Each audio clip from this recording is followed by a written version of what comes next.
Binary operation क्या होता है? बाइनरी ऑपरेशन बेसिकली ये इस तरह की मैपिंग होती है। बाइनरी ऑपरेशन एक मैपिंग है एफ सच डेट, यानी कि दोनों सेट सेम होते हैं और दोनों का कार्टेशियन प्रोडक्ट किया जाता है और हर ऑर्डर पेयर उसी सेट के किसी एलिमेंट से मैप करता है।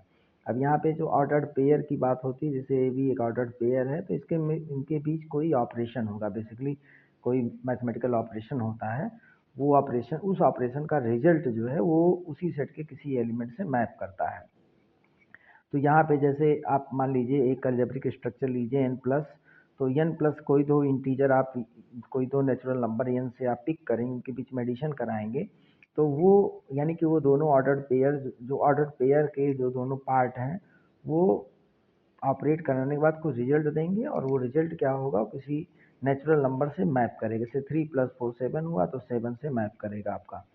तो यानी कि आपके समझ में ही आएगा कि 3 4 मैप्स टू 7, इस तरह से आपको दिखेगा। इसी नाते ये जितने भी बाइनरी फंक्शन होते हैं वो क्लोजर, बाइनरी ऑपरेशन होते हैं वो क्लोजर लॉ को होल्ड करते हैं। यहाँ पे जैसे मैं क्विकली आपको बता देता हूँ कि बाइनरी ऑपरेशन के अंदर 5 आपके लॉ हैं। एक क्लोजर लॉ है, एक एसोसिएटिव लॉ है, commutative law, identity law, inverse law. Closure law का मतलब ये है कि आप कोई भी दो एलिमेंट ऑपरेट कराएंगे तो रिजल्ट उसी सेट से बिलोंग करेगा। ये मैंने अलजेब्रिक स्ट्रक्चर लिया है।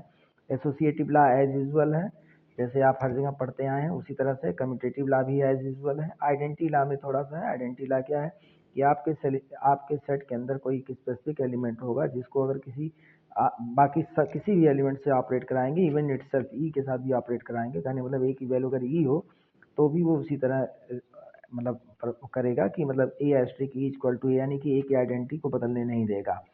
और यहाँ पे इन्वर्स लॉ है। इन्वर्स लॉ का मतलब है कि हर एक एलिमेंट के लिए एक इन्वर्स एलिमेंट एग्जिस्ट करेगा उसी सेट के अंदर। तो उन दोनों को अगर आप ऑपरेट कराएंगे तो दोनों का रिजल्ट होगा आइडेंटिटी एलिमेंट। मतलब आप सीक्वेंस चेंज करके भी ऑपरेट कराएंगे, दोनों सिचुएशन में आपको आइडेंटिटी एलिमेंट ही मिलेगा।